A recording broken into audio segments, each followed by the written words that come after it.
Welcome back to another story time with Mrs. Smith. Today we are reading The Berenstain Bears and the Gift of Courage. I found a way to get my screencast to also show the book when it was down underneath my camera. And you should be able to hear me this time. Okay. Sister loved all animals, not only dogs and cats and birds and bunnies, but lizards and frogs and worms and bugs as well.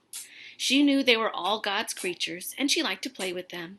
That's what caused the trouble with Too Tall. Too Tall Grizzly and his gang were the official bullies of Bear Country School. They thought it was fun to push around the other cubs, and they had many nasty ways to have fun. One of their favorites was to bump into a cub on purpose and then make him apologize for being so clumsy. Of course, they teased anyone anytime about pretty much anything at all. That's what happened to Sister Bear one morning in the schoolyard.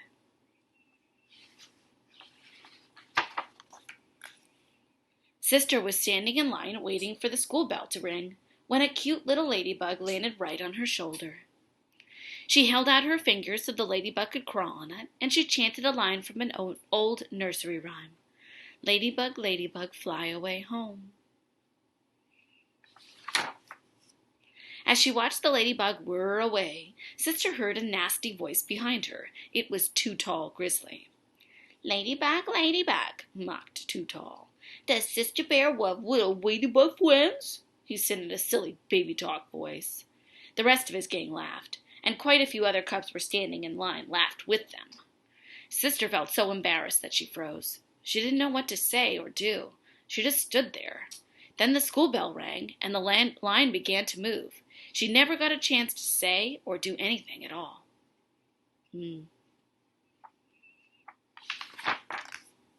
For the rest of the day, Sister Bear felt terrible. She wished she had stood up against that nasty Too Tall. She kept thinking of things that she should have said. Maybe, she thought, I was just plain scared. She didn't like the idea of being scared. By bedtime that evening, Sister had almost stopped worrying about the Too Tall incident. Almost. It was Papa Bear's turn to read a bedtime story. What will it be tonight? Asked Papa as Brother and Sister snuggled down in their bunk beds. A thought came to Sister's head. How about David and Goliath? She suggested. Yes, agreed Brother, that's a good story. All right, said Papa, David and Goliath it is. He got the big book of Bible stories for the cubs down from the bookshelf and settled in to read. Long ago in the Holy Land, there lived a young shepherd named David. It was his job to watch over the Father's flock of sheep. He knew that God was with him, so he was not afraid of wolves or lions. When wolves came sneaking up on the flock, David drove them away with stones from his sling. In those days, a great warrior named Goliath was threatening those who lived in the Holy Land. Goliath towered above all other warriors. No one was brave enough to fight him. David heard about Goliath, but David was not afraid. He knew that God was watching over him. So he took some stones and his sling, and he went out against Goliath.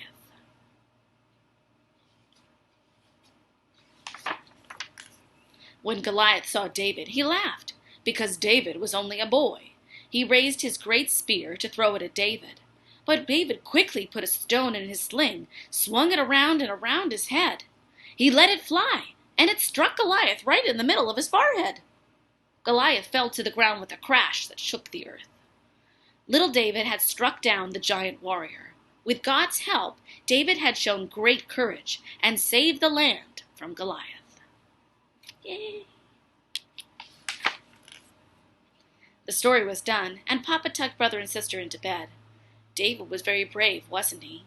Asked Brother as Papa kissed them good night. He had the bravest heart of all, nodded Papa. You know what they say, little David was small, but oh my. I don't think I'm brave enough to stand up to someone so much bigger than I am, said Sister. I would be probably too scared to even move. I don't know about that, said Papa, turning out the light. I think both of you can be quite brave when you need to be. And remember, God is watching over you, just like David. That will give you courage. Brother and sister fell asleep, dreaming about the bravery of young David.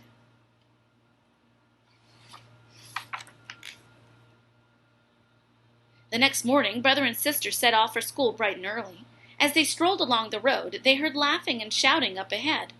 They rounded a bend, and Too Tall Grizzly and his gang were there. "Wonder what they're up to," said brother. "No good, I'll bet.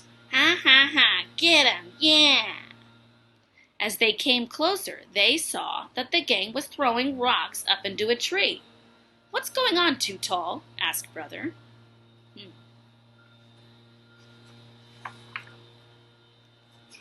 "You're just in time for some fun," Too Tall said. "See that hornet's nest up there?" He pointed at a huge round nest hanging high in the tree. "We're going to knock it down and see what happens." "I think I know what happens." "Don't do that," said sister. "That nest is the hornet's home. If you knock it down, they'll have no place to live." "Ah," sneered Too Tall. "Are those hornets more of your little buggy friends? Why don't you fly away and mind your own business?" he said. A meaty. He does not. Nice. While the gang laughed, Too Tall drew back his arm to hurl a big rock at the nest, but sister grabbed onto his arm. "Hey, you little squirt," yelled Too Tall. "Let go." The rest of the gang charged at sister to pull her away, but brother stepped right in front of them and he glared at them. They didn't like the look in his eyes, but brother didn't seem to be the least bit afraid. They all backed away from him. Too Tall swung sister around and around like David with his sling, but sister held on for all she was worth. Finally, Too Tall gave a great heave and broke sister's grip. The rock flew out of his hand and sailed up into the tree and smacked right into the hornet's nest, knocking it open. A big cloud of angry hornets flew out. Brother and sister ducked under some bushes. The hornets bunched themselves into an angry black ball and headed after Too Tall and his gang. "Yow!" yelled Too Tall. "Look out! Run!" yelled his gang. When they were gone, brother and sister peeked out from behind the tree. "That was close," said brother. "Do you think God was watching over us?" wondered sister. "No doubt about it," nodded brother. With a sigh of relief, they continued on their way to school. "You were very brave," said brother, "going after Too Tall that way." Little sister was small, but oh my. Sister laughed. "You were pretty brave yourself, standing up to the whole gang that way." "I guess Papa was right," said brother. "Even young cubs like us can be brave when we need to be." "Too Tall wasn't very brave," said sister. "Let's be fair," said brother. "No one is very brave when it comes to angry hornets." "No doubt about it," agreed sister. And as they walked on to school, arm in arm. Look at that. Small but mighty. Okay. So there is a quick message about this one. Some things for you to think about the gift of courage. What does it mean to be a bully? So sometimes we think bully is someone who's just mean one time, but that just means that person had a bad day. You're allowed to have a bad day. It doesn't make you a bully. A bully is someone who is consistently bothering someone else, targetedly. So, you can hear the baby. So, when we discuss things like bully, it's very important that we know that that's someone who is consistently targeting someone else and not just having a bad day. You're allowed to have one of those occasionally. 2, have you ever had to stand up to someone who is a bully? Or maybe someone who's even having just a bad day? What would God want you to do if you met someone like that? How could you be brave when you meet someone who is not so nice? Okay, and here are actually 2 activities you could do. You could draw 2 barbells. Those are the weights with the 2 at the end and then the bar in the middle. On heavy paper or cardboard and cut them out. Write the following words on the barbells and then hang them up in your room to remind you to act when you feel threatened. Strong in heart on one side, strong in mind on the other. strong at heart, strong in mind.